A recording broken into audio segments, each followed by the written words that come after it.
अनुभवी एवं हाई qualified staff के साथ इफेक्टिव स्टडी एनवायरमेंट देने वाली इंस्टीट्यूट यानी IIN institute, 3rd floor, Gulshan tower, Jai Stambh square, Amravati. संपर्क 76 205 33 664। अब आपके सपनों की उड़ान को पंख लगाएगा IIN।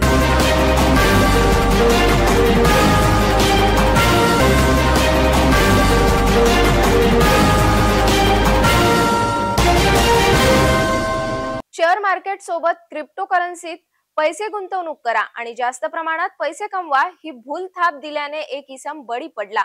त्याच्या वेगवेगळ्या खात्यातून RTGS द्वारे तब्बल 1,77,000 रुपये काढून फसवणूक केल्याची तक्रार सायबर पोलिसात दाखल झाली आणि इकडे सायबर पोलिसांनी तांत्रिक विश्लेषण करून एका बँक खात्याची सखोल चौकशी केली असता एका महिलेचे नाव समोर आले। कमी पैसे गुंतवा आणि लाखो रुपये कमवा अशी ऑनलाईन जाहिरात येत असेल तर पूर्ण शहानिशा करा, अन्यथा आपल्यावर पश्चातापाची वेळ येऊ शकते। अशीच फसवणूक शहरातील एका फिर्यादी इसमाची 27 जूनला करण्यात आली। शेअर मार्केट सोबत क्रिप्टोकरन्सी तर पैसे गुंतवणूक करा आणि जास्त प्रमाणात नफा देण्याचे आमिष देऊन फिर्यादीच्या व्हॉट्सअप क्रमांकावर लिंक पाठवण्यात आली।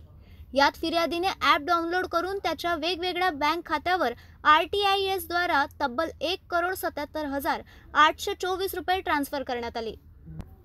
फिर्यादीची फसवणूक झाल्याचे लक्षात येताच त्यांनी शहर सायबर पोलिसात तक्रार दाखल केली। या प्रकरणात सायबर पोलिसांनी तांत्रिक विश्लेषण आणि बँक अकाउंटची सखोल चौकशी करून यात एका महिलेचे नाव उघडकीस आल्याने तिला ताब्यात घेतले। तिला विचारणा केली असता अन्य आरोपीचे नाव उघडकीस आले। महिलेला अकाउंट बनवण्यासाठी जे कागदपत्र ATM लागत होते ते बनवून देणारे इतर आरोपीचा शोध घेऊन त्यांना सुद्धा ताब्यात घेतले। यात पोलिसांनी अकोला म्हांडा परिसरात राहणारा 23 वर्षीय शुभम नागोराव गुलाये, अकोला कौलखेडे राहणारा 23 वर्षीय गौरव शांतीलाल अग्रवाल, 23 वर्षीय नमन गजानन डहाके, 33 वर्षीय रवी राम सुभाष मौर्य यांना अकोला शहरसह नागपूर शहरातून मोठ्या शिताफीने ताब्यात घेण्यात आले। आरोपी जवळील विविध बँकेचे account, chequebook, 4 passbook, 20 ATM, 17 SIM card, 1 SD card, 5 rubber stamp, 6 mobile असा ऐवज जप्त करण्यात आला। ही आंतरराज्यीय सायबर टोळी असल्याचे पोलीस आयुक्त नवीनचंद्र रेड्डी यांनी पत्रकार परिषदेत स्पष्ट केले। ही कारवाई पोलीस आयुक्त नवीनचंद्र रेड्डी, उपायुक्त कल्पना बारवकर यांच्या आदेशाने सायबर पोलीस निरीक्षक कल्याणी हुमणे, सहाय्यक पोलीस निरीक्षक अनिकेत कासार, पोलीस कर्मचारी शैलेंद्र अर्डक, पंकज गाडे, उल्हास तौलारे, सुधीर चर्जन, प्रशांत मोहोळ, सचिन भोयर, अनिकेत वानखडे, सुषमा आठवले यांनी केली। पोलिसांनी शहरातील एका महिलेला ताब्यात घेऊन तिला ताब्यात घेतले। तिला या प्रकरणात बनावट कागदपत्रे मिळवून देणाऱ्या 4 जणांना सुद्धा अकोला आणि नागपूर शहरातून ताब्यात घेतले। या कारवाईबाबत पोलीस आयुक्त नवीनचंद्र रेड्डी यांनी पत्रकार परिषदेत माहिती स्पष्ट केली। सायबर पोलीस स्टेशन मध्ये एक गुन्हा दाखल झाला होता, ज्यामध्ये एका फिर्यादीचे 1,54,00,000 रुपयाचं शेअर ट्रेडिंगच्या नावाखाली डिफ्रॉड करण्यात आलं होतं। शेअर ट्रेडिंग आणि क्रिप्टो करन्सी देऊ असं त्यांना आमिष दाखवलं होतं आणि वेळोवेळी त्यांच्याकडून पैसे जे आहेत ट्रान्सफर करून घेण्यात आले। ह्या मॅटरमध्ये एकदा 24 लाख 42 लाख असे घेतले होते आणि नंतर त्याच्यामध्ये फायदा झालेला आहे आणि तो फायदा झालेला पैसा जर परत पाहिजे असेल तर आणखी 75 लाख टॅक्स भरावा लागेल असं त्यांना सांगण्यात आलं आणि त्या विक्टीमनी 75 लाख रुपयाचं लोन घेऊन हे टॅक्स भरलं होतं। त्यामुळे त्यांचं मोठ्या प्रमाणात फ्रॉड झाला होता, 1,54,00,000 रुपयापर्यंत। तर ह्या गुन्ह्याच्या तपासामध्ये ज्यावेळेस आरोपी निष्पन्न झाले होते तर स्थानिक काही आरोपी याच्यात निष्पन्न झालेले आहेत, ज्यांचा बँक अकाउंटचा ह्या गुन्ह्यामध्ये मुख्य आरोपींनी वापर केलेला आहे। या आता जो आरोपी अटक झालेले आहेत, 6 आरोपी एकूण अटक झाले, त्याच्यात एक महिला आरोपी सुद्धा आहे।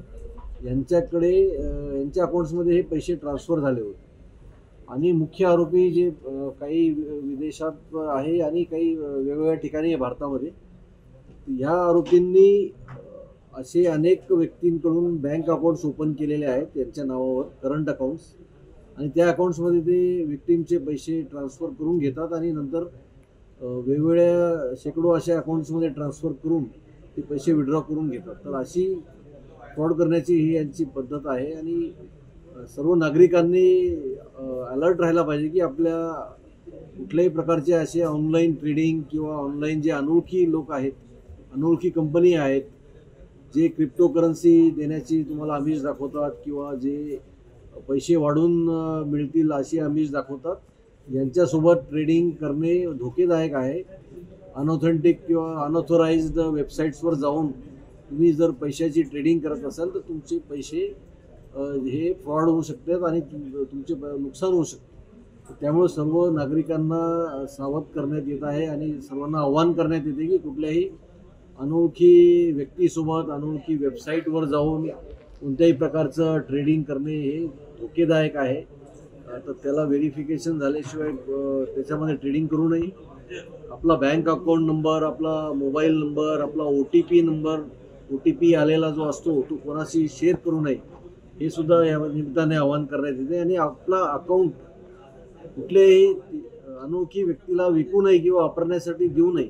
आपला अकाउंट पासबुक किंवा आपले जे बँकेचे क्रेडिट कार्ड आणि डेबिट कार्ड असतात हे सुद्धा कोणाला देऊ नये. हे सुद्धा एक दंडनीय अपराध होऊ शकतो. त्यामुळे सर्वांना ह्याद्वारे आवाहन करण्यात येत आहे सर्व नागरिकांना की सायबर फ्रॉड्सपासून सावध राहण्याची आवश्यकता आहे. आता वळूया पुढील बातमीकडे. बडनेरा शहरातील रज्जानगरात मदारी समाजाचे 200 ते 300 कुटुंब गेल्या 10 ते 12 वर्षांपासून वास्तव्यास आहे. मात्र त्यांना अद्यापही शासनाकडून कोणत्याही मूलभूत सुविधा देण्यात आल्या नाहीत. याच समस्येचे निवेदन प्रहारचे महानगर प्रमुख बंटी रामटेकेसह उमेश मेश्राम यांच्या नेतृत्वात बडनेरा झोन उपअभियंता तसेच प्रभारी उपायुक्त श्रीरंग तायडे यांना देण्यात आले.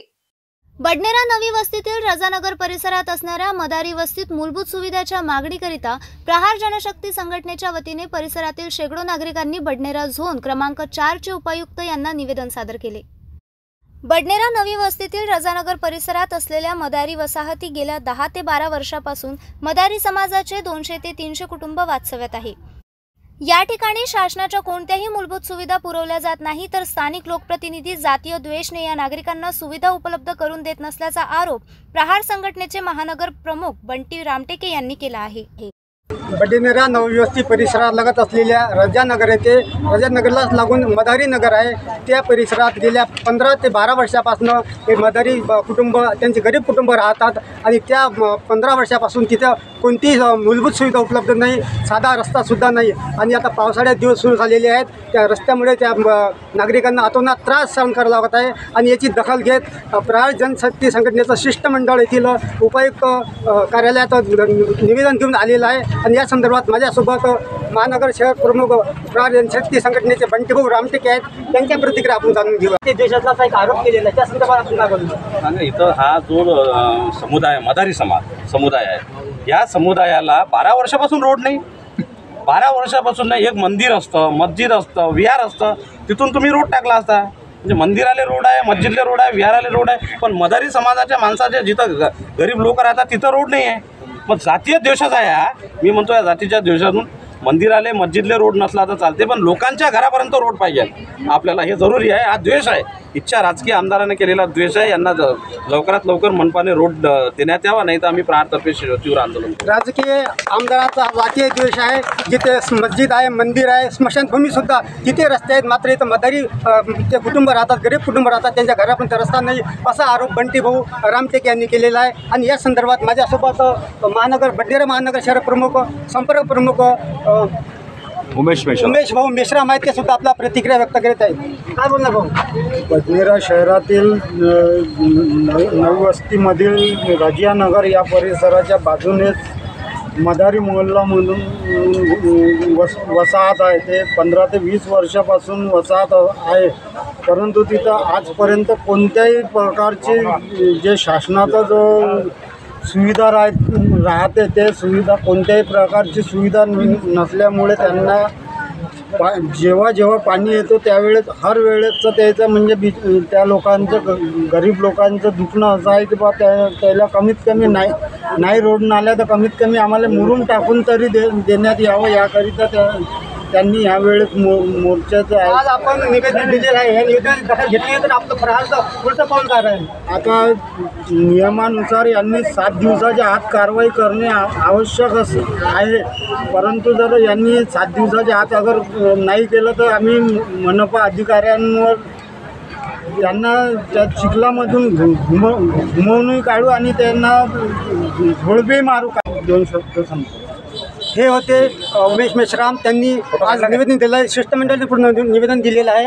आणि 7 दिवसाच्या आत जर त्यांचा जो समस्या निवारण झालं नाही तर जन आंदोलन प्रहार पद्धतीने करतील असा इशारा सुद्धा त्यांनी दिलेला आहे. मी बडनेरावरनं मच्छिंद्र भटकर, सिटी न्यूज, अमरावती. पावसाचे दिवस असल्यामुळे नागरिकांना तत्काळ रस्त्याची सुविधा उपलब्ध करून द्यावी अशी निवेदनातून मागणी केली आहे. बडनेरा में क्या क्या परेशानी, क्या मोहल्ला क्या परेशानी? हमारे मोहल्ले में चिकड़ बहुत है सर. हमारे बच्चे खेलते कि नहीं तो उनके पैर में चिकोले हो जाते, खून निकलता है पैर में से. एक लड़का गिर गया कल हमारा चिकड़ में. इतने चिकड़ में हम पानी भरते, इतने चिकड़ में हम क्या बोलते लकड़ियाँ गुजाते हैं. हमारे सब बच्चे लड़के सब उसमें घूमते. आपकी मांग क्या है फिर? रूबीना भी आपकी मांग क्या मांग? ये हमको रोड होना, मुरम होना मोहल्ले में. 10-12 साल से परेशानी काट रहे, चिकड़ में रह रहे. हमारा तो हो गया, हमारे बच्चे का नहीं हो रहा ना. हमको घर नहीं है तो कम से कम हमको रोड तो बना के दो, नाली तो बना के दो. बच्चे के पैर में हमारे खिल्ले लग रहे हैं, गाने लग रहे, कान लग रही. बच्चे गिर रहे, पड़ रहे हमारे, उनके हाथ टूट रहे, पैर टूट रहे. इतना चिक्कड़ है सर, यहाँ से उधर नहीं जाया जाता हमारे को. तो रोड तो बना के दो, मुरम रोड तो. बडनेरा झोन क्रमांक 4चे बांधकाम विभाग उपअभियंता तथा प्रभारी उपायुक्त श्रीरंग तायडे यांना निवेदन सादर केले. 7 दिवसाच्या आत मागणीची पूर्तता केली नाही तर प्रहार स्टाईलने आंदोलन करण्याचा इशारा प्रहार जनशक्ती संघटनेचे महानगर प्रमुख बंटी रामटेके, शहर प्रमुख योगेश यांनी दिला. 7 दिवसात सुविधा द्या अन्यथा आंदोलन करू असा इशारा यावेळी देण्यात आलाय. आता वळूया पुढील बातमीकडे. धारणी शहरात खुलेआम वरली जुगाराला उधाण हा बेधडक वृत्तांत आमच्या सिटी न्यूजने जुगाराचे व्हिडिओसह प्रसारित केले होते. यावर ग्रामीण अप्पर पोलीस अधीक्षक पंकज कुमावत यांनी तात्काळ दखल घेणार असे स्पष्ट केल्याने दुसऱ्याच दिवशी गुन्हे शाखेच्या पथकाने धारणी शहरात छापा मोहीम राबवून 3 ठिकाणी धरपकड मोहीम राबवून अनेक जुगाऱ्यांना ताब्यात घेतले आणि आमच्या वृत्तांताच्या जुगारी व्यावसायिकाच्या नावाचा उल्लेख केला होता. तोच गोलू खान पसार होण्यात यशस्वी ठरला. या कारवाईत मोबाईलसह नगदी रक्कम जप्त केली आहे. सिटी न्यूजच्या दणक्याने तात्काळ दखल घेतल्याने सिटी न्यूजचा इम्पॅक्ट असल्याचे दिसून आले. अमरावती ग्रामीण हद्दीत वरली जुगारांच्या धंद्याला उधाण खुलेआम व्यवसाय. धारणी पोलीस कोणाच्या बापाला घाबरत नाही. पोलिसांचा आशीर्वाद खुलेआम वरली जुगारसह अवैध दारू गांजा विक्री या शीर्षकाचा बेधडक वृत्तांत आमच्या सिटी न्यूज चॅनलने जुगार व्हिडिओसह प्रसारित केले होते. याच धंद्याचे व्हिडिओचा वृत्तांत सुद्धा प्रसारित केल्याने अमरावती ग्रामीण अप्पर पोलीस अधीक्षक पंकज कुमावत यांना विचारणा केली असता कारवाई करण्याचे आश्वासन दिले होते आणि दुसऱ्याच दिवशी आमच्या वृत्तांताचा इम्पॅक्ट दिसून आला. स्थानिक गुन्हे शाखेचे पोलीस निरीक्षक किरण वानखडे यांच्या पथकाने 2 ठिकाणी धाड सत्र राबवून मेळघाट टॉकीज जवळ सुरू झालेल्या वरली जुगार धंद्यावर धडक कारवाई केली. मेळघाट टॉकीज वरील जुगार धंद्यावर 3 मोबाईल, किंमत 30,000, 11,450 नगद, एकूण 41,460 रुपयेचा ऐवज जप्त केला. या कारवाईत पोलिसांनी सुरेश आसाराम आकोळे वय 50, चुन्नीलाल राजाराम मावस्कर वय 35 राहणारा बेडदा बलडा, चिंताराम श्यामलाल जावरकर वय 30 बेडदा बलडा या जुगारांना ताब्यात घेतले. तर वरली व्यवसायी आरोपी गोलू खान, अकबर खान हा पसार झाला. अशीच दुसरी धडक कारवाई धारणी शहरातील 2 मटन मार्केट येथील जुगारावर सुद्धा छापा टाकून कारवाई केली.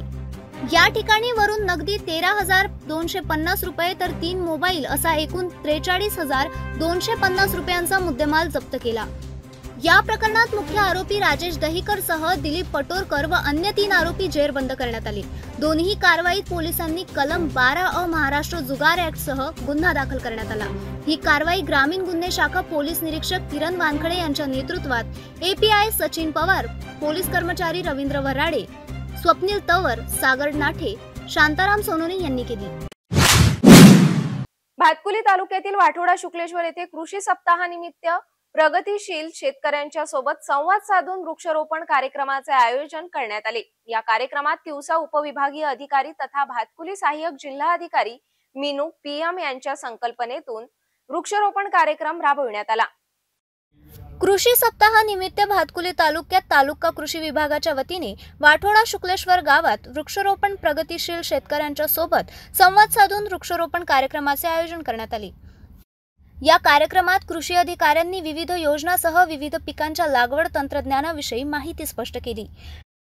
पीक विमा योजना मंडळ कृषी अधिकारी प्रमोद खर्चान यांनी स्वर्गवासी गोपीनाथ मुंडे शेतकरी अपघात विमा योजना याविषयी माहिती, कृषी पर्यवेक्षक अमोल सराड यांनी सुद्धा शेतकऱ्यांना मार्गदर्शन केले। प्रधानमंत्री सूक्ष्म अन्न प्रक्रिया उद्योग मगरा रोयो अंतर्गत फळबाग लागवड व बांबू लागवड याविषयी माहिती दिली। कृषी सहायिका रुपाली ठाकरे यांनी परिसरातील शेती पावसावर अवलंबून असल्याने मूलस्थानी जलसंधारणाकरिता रुंदसरी वरंबा पद्धतीने सोयाबीनची लागवड, सततच्या पावसाने तूर पिकाची होणारी मर कमी करण्याकरिता बेडवर लागवड, सोयाबीन उत्पादन वाढीकरिता अष्टसूत्र या विषयावर सविस्तर माहिती दिली। ऑगस्ट महिन्यामध्ये खूप पाऊस आहे, तो एक अंदाज आहे बरं। तर आपल्या म्हणजे सांगायचं तात्पर्य आजच्या दिवशी मी हेच म्हणत की यावर्षी जर तुम्ही पाहलं असाल तर तुरीला भाव खूप जास्त होता। कार्यक्रमाचे सूत्रसंचालन व प्रास्ताविक कृषी पर्यवेक्षक अमोल सराड यांनी केले, तर आभार प्रदर्शन कृषी सहाय्यक धीरज मरोडकर यांनी केले। यावेळी अश्विनी देशमुख, कृषी सहायिका रुपाली ठाकरे, ग्रामसेवक विकास वैद्य, तलाठी संजय पवार यांनी परिश्रम घेतले। कार्यक्रमाला गावातील शेतकरी बहुसंख्येने उपस्थित होते। कृषी सप्ताह म्हणून आम्ही हे वृक्षारोपण समारोह आयोजित केलेले आहे। सर्वांना विनंती आहे की अपना जगावर, अपना खरीमध्ये, शेतमध्ये खूप झाड़ लगाइए और वातावरण का प्रोटेक्शन करवा दीजिए। ऐसे हम नियोजन असा कर दिया की माझ्याकडे 2 तालुका आहे, भातकुली आणि तिवसा। भातकुलीच्या 5 गाव आणि तिवसाका 5 गाव हम आइडेंटिफाई केलेले आहे। त्यामध्ये हम पहला गवर्नमेंट ऑफिसेस प्रमाइसेस में 25 झाड़ लगा रही है और हम मोटिवेट कर रही है शेतकरी लोगों को, नागरिक लोगों को अपने अपने घरी मध्ये और झाड लगाण्यासाठी। या कार्यक्रमात सहाय्यक जिल्हाधिकारी मीनू PM यांच्या हस्ते वृक्षारोपण करण्यात आले। आता वळूया पुढील बातमीकडे। प्रजापती ब्रह्मकुमारी ईश्वरीय विश्वविद्यालय येथील BK राजेशभाई यांचा वाढदिवस वृद्धाश्रमातील वृद्ध नागरिकांच्या सोबत साजरा करण्यात आला। यावेळी समाजसेवी चंद्रकुमार जाजुदिया यांनी सुद्धा उपस्थिती लावून राजेशभाई यांना शुभेच्छा दिल्या। अमरावती शहरात असलेल्या प्रजापती ब्रह्मकुमारी विश्वविद्यालय येथील BK राजेशभाई यांचा 53वा वाढदिवस 4 जुलैला मधुबन वृद्धाश्रमात साजरा करण्यात आला।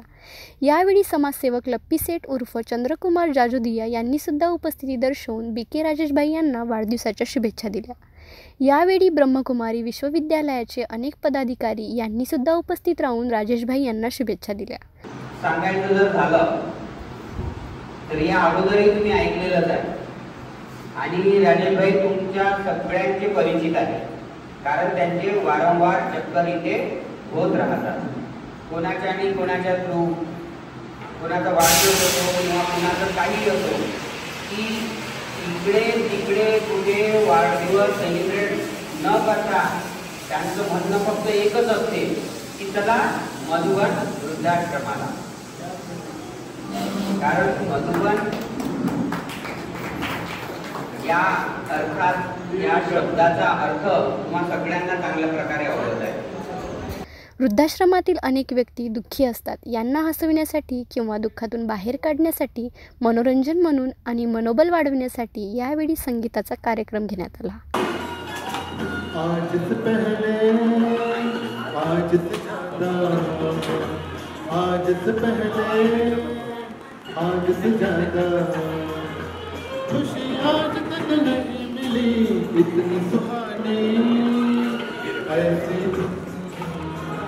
ब्रह्मकुमारी संस्थेतर्फे संयोगी उपस्थित राहून प्रसाद वाटप करून वाढदिवस साजरा करण्यात आला।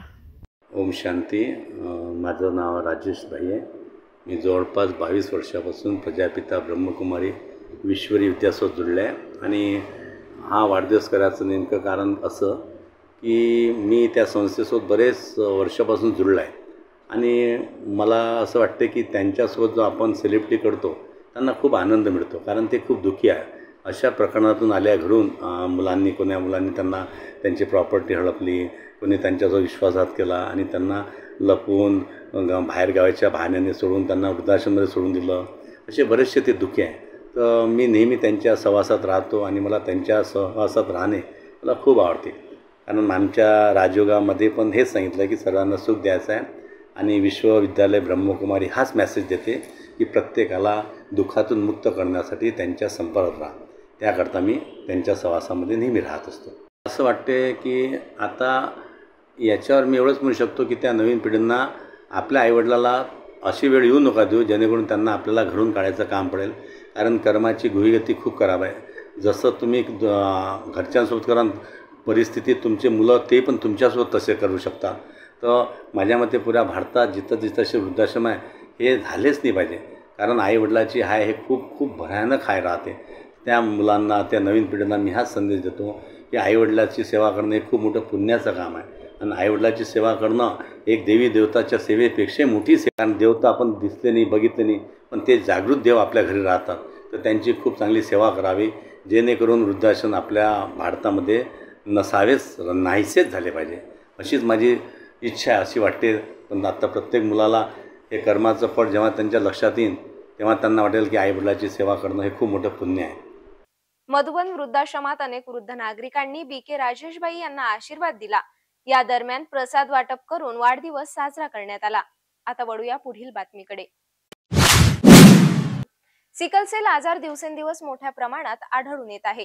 याच आजाराची जनजागृती आणि कोणती उपाययोजना करावी ही माहिती नागरिकांना देण्यासाठी भातकुली तालुक्यातील वाठोडा शुक्लेश्वर गावात राष्ट्रीय सिकलसेल ॲनिमिया निर्मूलन अभियानाअंतर्गत सिकलसेल आजार जनजागृती पंधरवाडा कार्यक्रमाचे आयोजन करण्यात आले.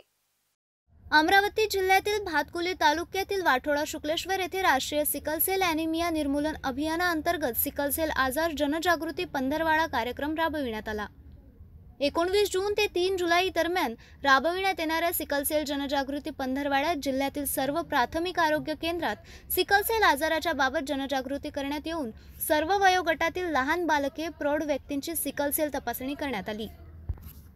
आदिवासी विभाग आणि जिल्हा आयोग विभागाने राबविलेल्या या सिकलसेल निर्मूलन अभियान पंधरवाड्यात अमरावती जिल्ह्यात सिकलसेलचे 1530 रुग्ण तर 13,990 वाहक रुग्ण आढळून आले. आतापर्यंत जिल्ह्यात 12 लाख नागरिकांची सिकलसेल तपासणी करण्यात आली. वाठोडा शुक्लेश्वर येथे सिकलसेल आजाराच्या बाबतीत शालेय विद्यार्थ्यांनी जनजागृती रॅली काढली. जनजागृती कार्यक्रम घेण्यात आला. यात डॉक्टरांनी सिकलसेल आजाराची लक्षणे, उपाय या बाबतीत मार्गदर्शन केले. त्यानंतर विद्यार्थ्यांनी या गावातील नागरिकांची सिकलसेल तपासणी करण्यात आली. नमस्कार, मी गोकुल ठाकूर, जिल्हा सिकलसेल समन्वयक, राष्ट्रीय आरोग्य अभियान जिल्हा परिषद अमरावती. अमरावती जिल्ह्यामध्ये केंद्र शासनामार्फत आदिवासी विकास विभाग व आरोग्य विभाग यांच्या संयुक्त विद्यमाने 19 जूनपासून दिनांक 3 जुलै 2024पर्यंत सिकलसेल आजार निर्मूलन कार्यक्रम पंधरवाडा राबविण्यात येत आहे.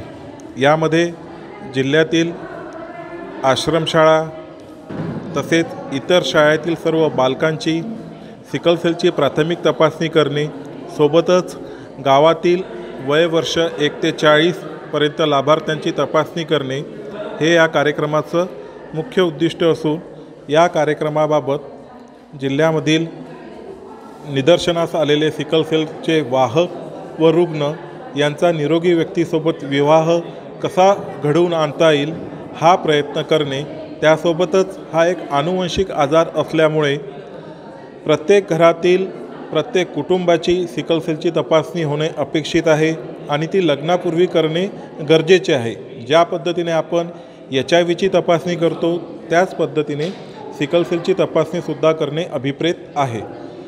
महाराष्ट्र शासनाच्या वतीने हा कार्यक्रम महाराष्ट्रामध्ये एकूण 21 जिल्ह्यामध्ये राबविण्यात येतो आहे. त्यापैकी विदर्भातील संपूर्ण 11 जिल्हे या कार्यक्रमामध्ये घेण्यात आलेले आहे. अमरावती जिल्ह्यामध्ये सद्यस्थितीत सिकलसेलचे एकूण 1530 रुग्ण आढळून आलेले आहेत. तर सिकलसेलचे वाहक हे जवळपास 13,990 निदर्शनास आलेले आहे.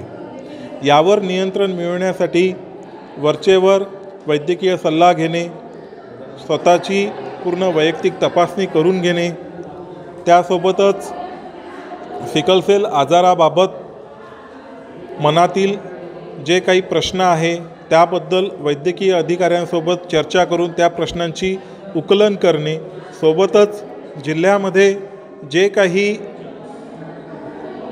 आदिवासी विभागाच्या वतीने हा कार्यक्रम राबविण्यात येत असून आदिवासी आश्रमशाळा धारणी व चिखलदरा या भागामध्ये सुद्धा सिकलसेलचे रुग्ण व वाहक मोठ्या प्रमाणात दिसून आलेले आहेत. त्यामुळे या आजारावर नियंत्रण मिळवण्यासाठी विवाहापूर्वी सिकलसेलची तपासणी करणे अनिवार्य आहे.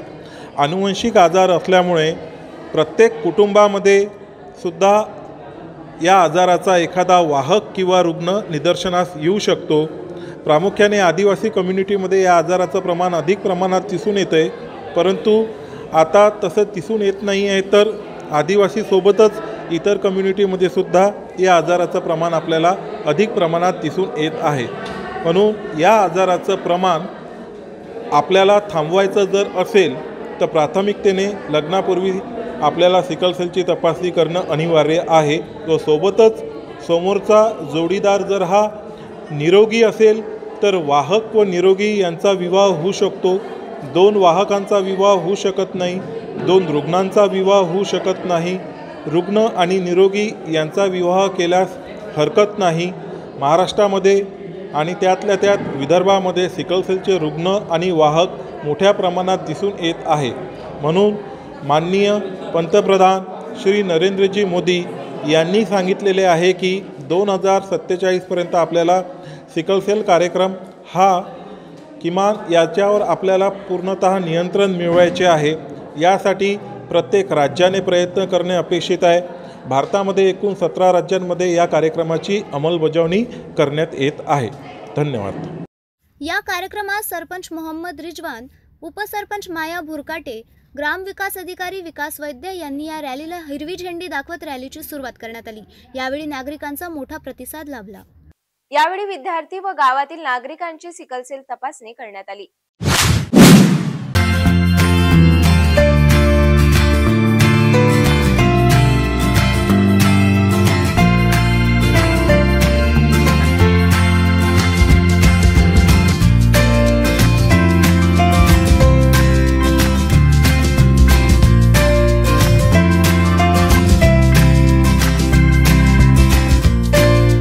संपूर्ण लग्न बस्ता आराधना जवाहर रोड अमरावती। किचन गृहिणी से जुड़ा एक अटूट हिस्सा, जहां उसे मिले हर एक चीज अपनी सही जगह पर। इसलिए Amba stainless steel kitchen trolley आपको लगने वाली साइज अनुसार, आपके किचन के अनुसार, बिल्कुल आपकी इच्छा अनुसार उच्चतम क्वालिटी के किचन ट्रॉलीज मैन्युफैक्चरिंग से सीधे आप तक, यानी 100% वाजिब दाम, ना देखभाल की जरूरत, ना जंग लगने की परेशानी, आसानी से वॉश करने हेतु उत्कृष्ट कैरियर सिस्टम, साथ ही स्टेनलेस स्टील जीना रेलिंग, डेकोरेटिव ग्रिल एवं गेट भी हम बना कर देते हैं। Amba stainless steel kitchen trolley, Dastur Nagar Chowk के पास, MIDC रोड, अमरावती, महाराष्ट्र। महाराष्ट्रात सध्या मुख्यमंत्री माझी लाडकी बहीण योजना या योजनेची जोरदार चर्चा सुरू आहे। या योजनेच्या माध्यमातून राज्य सरकार महिलांना दर महिन्याला 1500 रुपये देणार आहे। या योजनेसाठी पात्र महिलांना कागदपत्रांच्या काही अटी ठेवण्यात आल्या होत्या, पण कागदपत्रे बनवण्यासाठी राज्यभरात तहसील कार्यालयावरील गर्दी पाहता राज्य सरकारने काही महत्त्वाचे निर्णय घेतले आहेत। मुख्यमंत्री माझी लाडकी बहीण योजनेसाठी अर्ज करण्याची मुदत 31 ऑगस्ट पर्यंत वाढवण्याचा निर्णय मुख्यमंत्री एकनाथ शिंदे यांच्या अध्यक्षतेखाली झालेल्या बैठकीत घेण्यात आला। महाराष्ट्रात सध्या मुख्यमंत्री माझी लाडकी बहीण योजना या योजनेची जोरदार चर्चा सुरू आहे। या योजनेच्या माध्यमातून राज्य सरकार महिलांना दर महिन्याला 1500 रुपये देणार आहे। या योजनेसाठी पात्र महिलांना कागदपत्रांच्या काही अटी ठेवण्यात आल्या होत्या, पण कागदपत्रे बनवण्यासाठी राज्यभरात तहसील कार्यालयांवरील गर्दी पाहता राज्य सरकारने काही महत्त्वाचे निर्णय घेतले आहेत। राज्य सरकारने लाभार्थी महिलांसाठी कागदपत्रांमध्ये शिथिलता दिली आहे। ज्या महिलांकडे डोमेसियल म्हणजेच आदिवासी दाखला नाही, त्या महिलेने 15 वर्षापूर्वीचे रेशन कार्ड, मतदार ओळखपत्र, शाळा सोडल्याचा दाखला किंवा जन्म दाखला यापैकी एकाही कागदपत्र राहिलं तरीही त्या महिलेला या योजनेचा लाभ घेता येणार आहे। तसेच या योजनेसाठी राज्य सरकारने 15 जुलै ही अर्ज करण्याची शेवटची तारीख दिली होती। पण राज्य सरकारने ही मुदत 2 महिन्यांनी वाढवली आहे। याचाच अर्थ आता राज्यातील महिला या योजनेसाठी 31 ऑगस्टपर्यंत अर्ज करू शकणार आहे। राज्य सरकारने केलेल्या या घोषणामुळे आता महिलांना तहसील कार्यालयात जायची गरज नाही हे स्पष्ट झालं आहे। राज्य सरकारने ही मुदत 2 महिन्यांनी वाढवली आहे। याचाच अर्थ आता राज्यातील महिला या योजनेसाठी 31 ऑगस्ट पर्यंत अर्ज करू शकणार आहेत। राज्य सरकारने केलेल्या या घोषणेमुळे आता महिलांना तहसील कार्यालयात जायची गरज नाही। पाहूया काय आहेत अटी शर्ती नियम। सदर योजनेत अर्ज करण्याची मुदत दिनांक 1 जुलै 2024 ते 15 जुलै 2024 पर्यंत ठेवण्यात आली होती।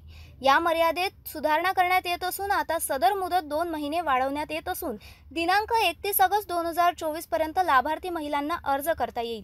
तसेच दिनांक 31 ऑगस्ट 2024 पर्यंत अर्ज करण्यात आलेल्या लाभार्थी महिलांना दिनांक 1 जुलै 2024 पासून दरमहा 1500 रुपये लाभार्थी म्हणून देण्यात येणार आहे।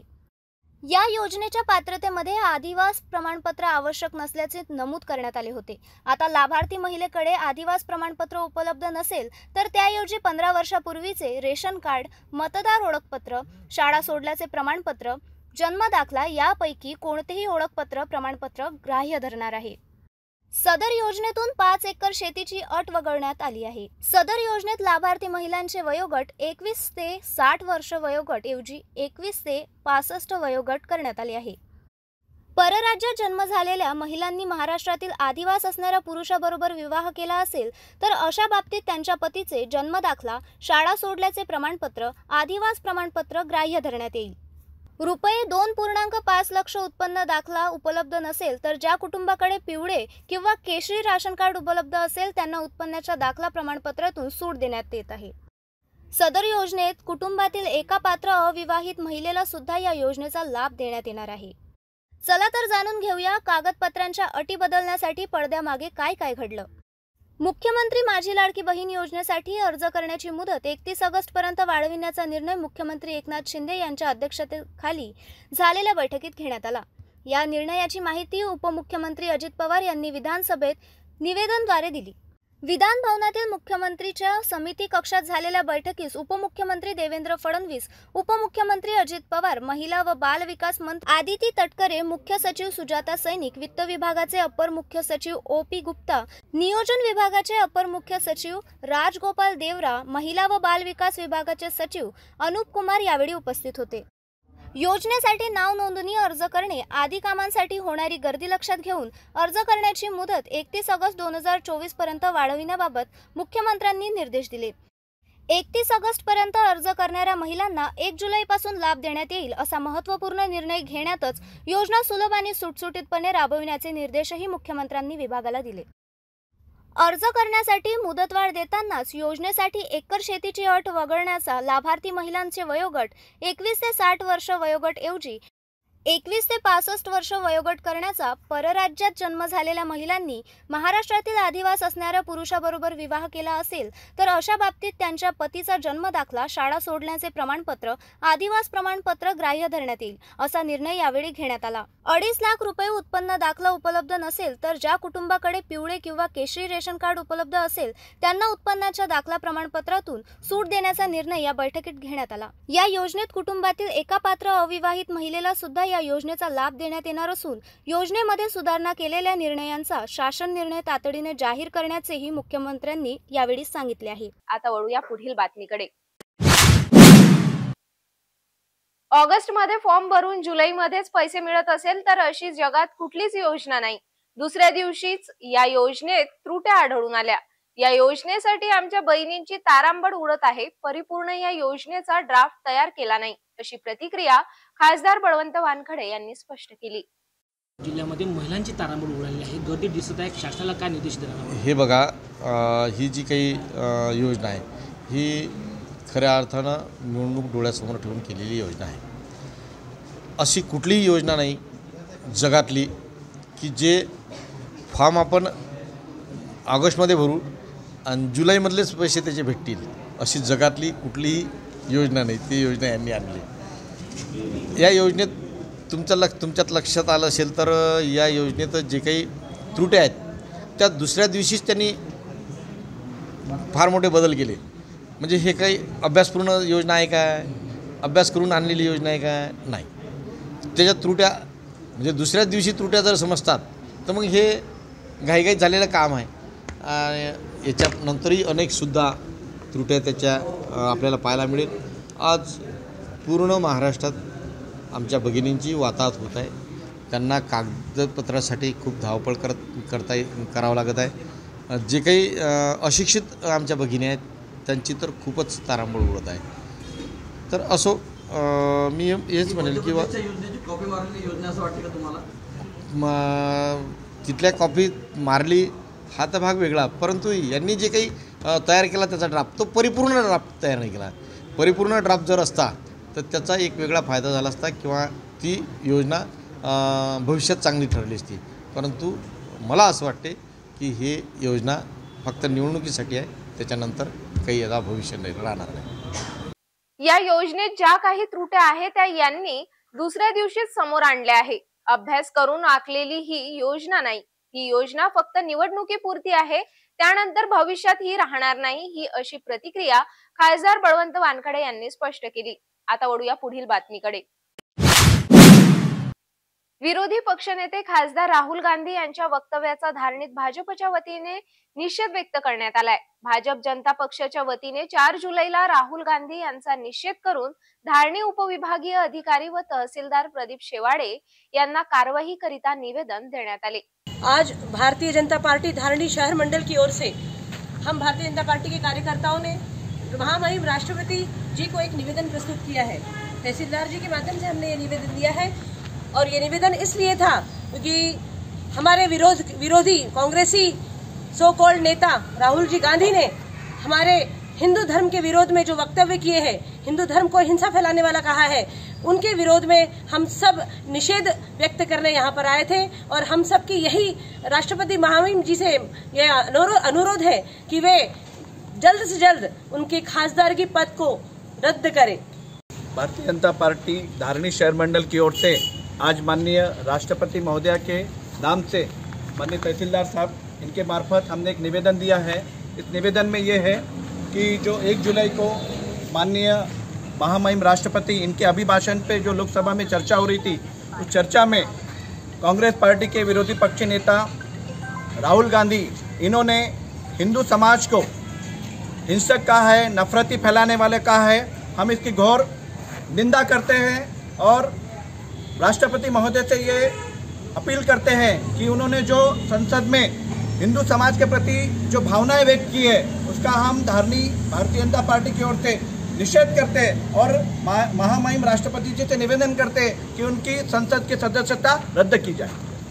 यावेळी उपस्थित भारतीय जनता पक्षाचे श्याम गंगारडे, श्याम चौशे, गायकवाड मॅडम, दीपक मालवीय, लोकेश धानेवार, शेकडो कार्यकर्ते उपस्थित होते. आता वळूया पुढील बातमीकडे.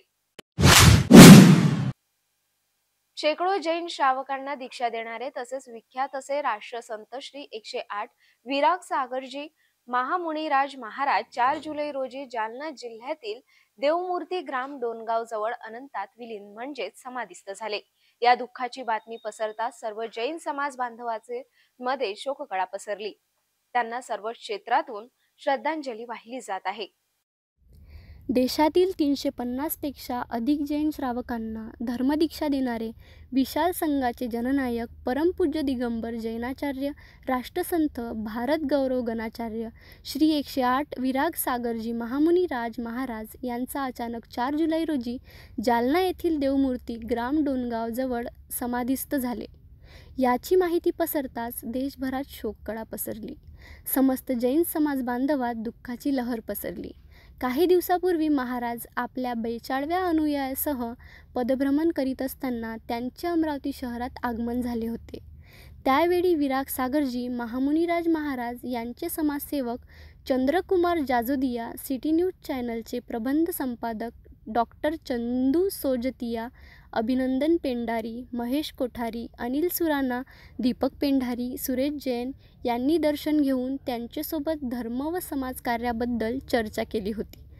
त्यावेळी विराग सागरजी महाराज यांनी अहिंसा, व्यसनमुक्ती, शाकाहार, बेटी बचाव बेटी पढाव आणि स्वच्छता अभियान, व्यक्तिपरिवार, समाज, गाव, देशच्या सीमा व सर्व धर्म आणि सर्व राष्ट्रहित च्या भावनाप्रती अभियान राबविण्यासाठी प्रयत्न करीत असल्याचे प्रबोधन केले होते. तसेच समाजाला धर्मकार्याविषयी उपदेश दिला होता. विराग सागरजी महामुनिराज महाराज यांचे पद्मभ्रमण करीत अमरावती काही दिवसाआधी आपल्या शिष्य अमरावतीत आगमन झाले होते. त्यावेळी समाजसेवक चंद्रकुमार जाजोदिया, आमच्या सिटी न्यूज चॅनलचे प्रबंध संपादक डॉक्टर चंदू सोजतिया, अभिनंदन पेंढारी, महेश कोठारी, अनिल सुराणा, दीपक पेंढारी, सुरेश जैन यांनी गणाचार्य श्री विराग सागरजी महाराजांचे दर्शन घेऊन त्यांच्यासोबत धर्म व समाज कार्याबद्दल चर्चा केली होती.